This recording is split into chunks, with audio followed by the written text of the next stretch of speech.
나경철의 친절한 뉴스.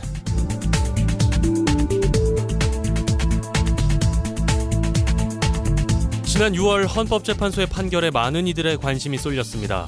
양심적 병역 거부에 대한 판결이었는데요. 그동안 내려졌던 상급법원의 판결과는 달리 헌재는 대체복무 규정 없이 양심적 병역 거부자를 처벌하면 양심의 자유를 침해하는 것이라면서 사실상 양심적 병역 거부자들의 손을 들어주는 취지의 판결을 내렸습니다. 헌재의 이런 판단에 따라서 어제 대체복무 제도에 대한 공청회가 열렸는데요. 오늘 친절한 뉴스에서는 이 내용 들여다보겠습니다. 나경철 뉴스캐스터 연결하죠. 안녕하십니까? 네, 안녕하십니까?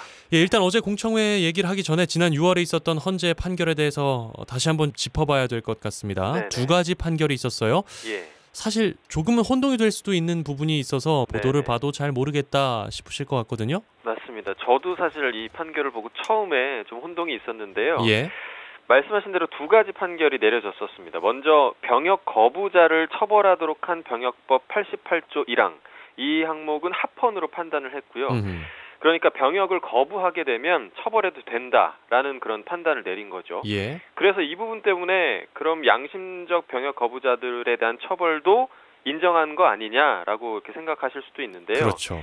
그 앞에 한 가지 단서가 있습니다. 정당한 사유가 없는 병역 거부를 처벌하는 건 문제가 없다라는 얘기죠. 아하. 자, 그렇게 되면 이 양심적 병역 거부가 정당한 사유에 해당이 되느냐?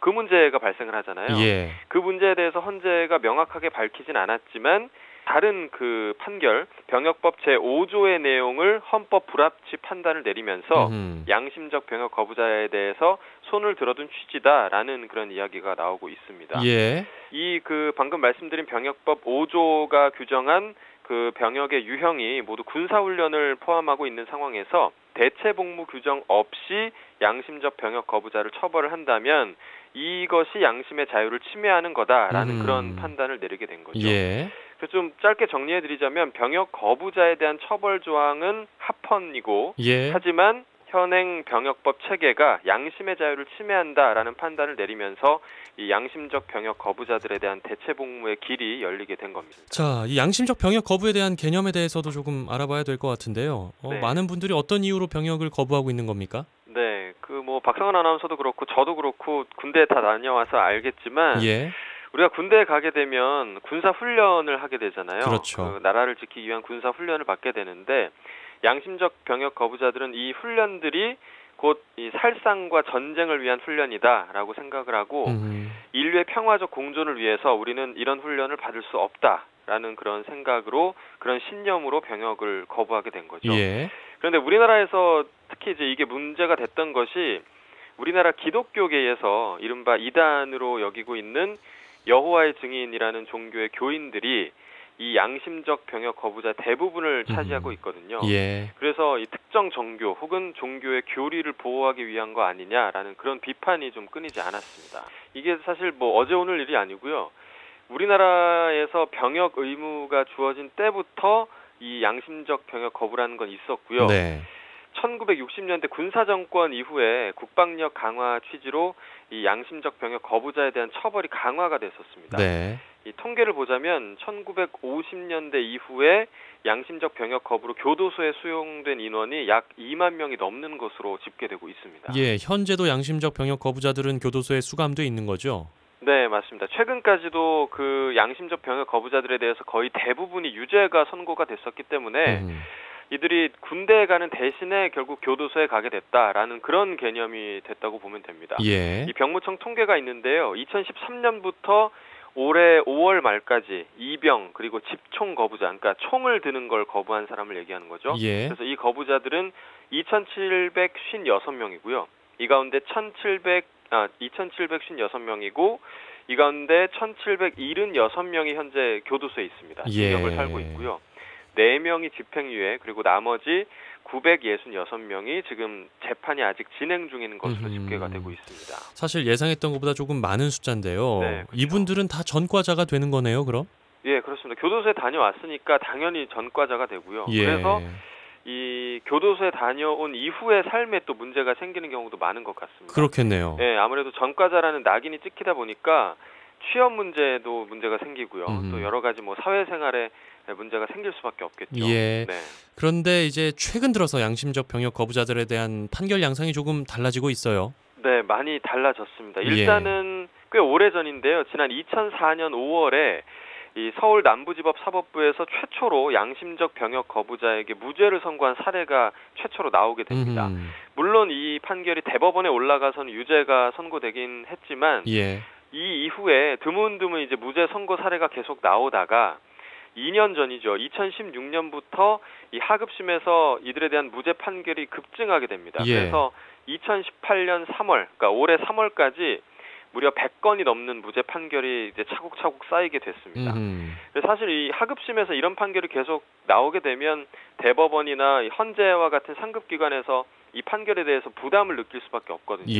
계속 무죄라고 하는데 위에서는 계속 유죄라고 판결을 뒤집는 격이 되니까요.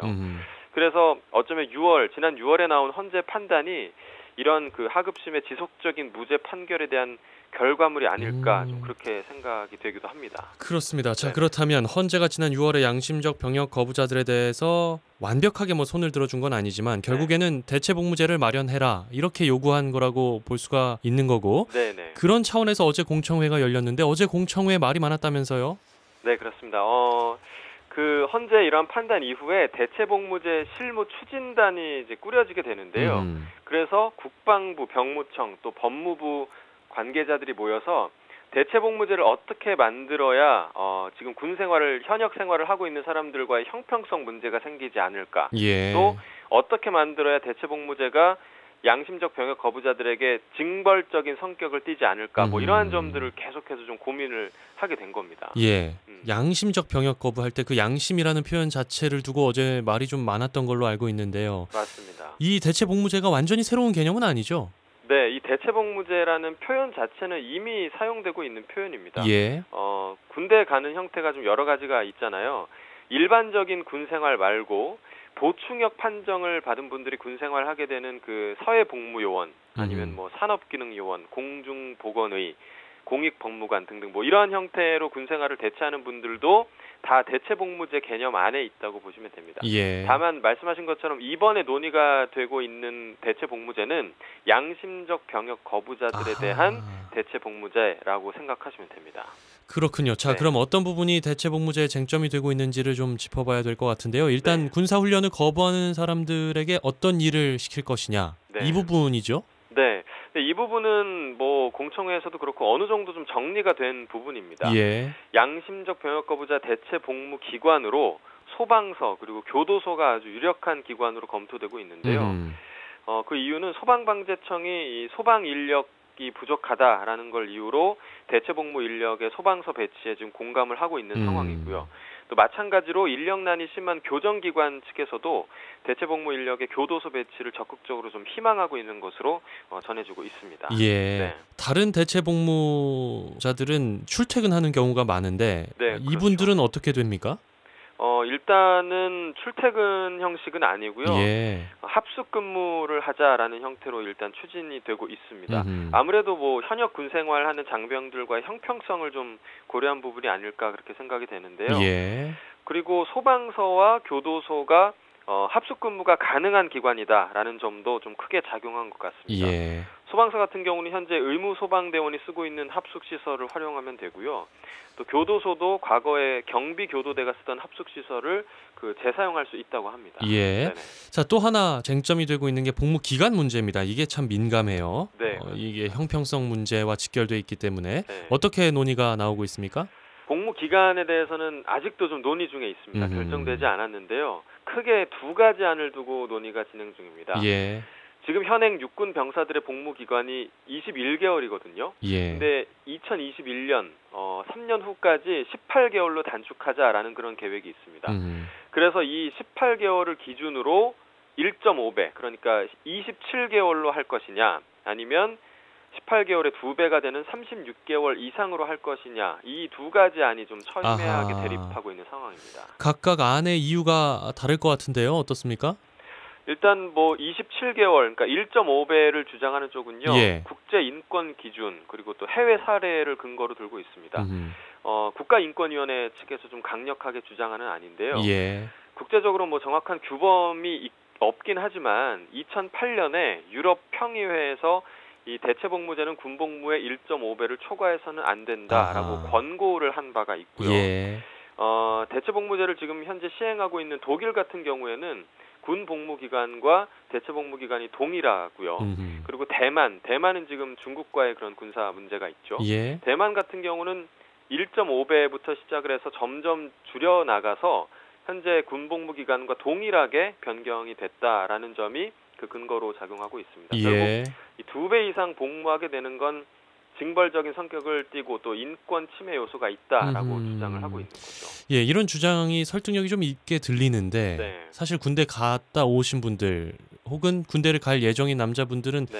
그것도 성에 안 찬다. 그렇죠. 예, 억울해할 부분이 있겠죠. 그렇습니다. 네. 국민 정서상 좀 그런 부분이 있는데요. 자, 네. 2배 해야 된다라는 쪽은 어떤 주장입니까? 네, 일단은 뭐 가장 강력한 건 1.5배에서 시작을 하게 된다라고 치면 대체복무제가 병역 기피의 수단으로 악용될 수 있다라는 그럴 수도 점이 있겠네요. 가장 예. 큰 주장입니다. 예. 사실 뭐 이럴 가능성이 충분히 있는 소지가 그렇죠. 있잖아요. 그래서 좀 이를 막기 위해서 현역병의 2배는 돼야 하지 않냐라는 주장이 지금 강력하게 제기되고 있고요. 이 기간 문제에 대해서는 아마 이달 중에 결론이 날 것으로 보입니다. 예. 뭐 어떤 결론이 날지는 모르겠지만 현역병과 또 대체복무자 양쪽 모두 좀 상실감 또는 박탈감이 느끼지 않을 수 있도록 좀 좋은 결론이 났으면 하는 마음입니다. 예, 결론이 어떻게 나는지 지켜보도록 하죠. 오늘 여기까지 듣겠습니다. 친절한 뉴스 나경철 뉴스캐스터와 함께했어요. 고맙습니다. 네, 감사합니다.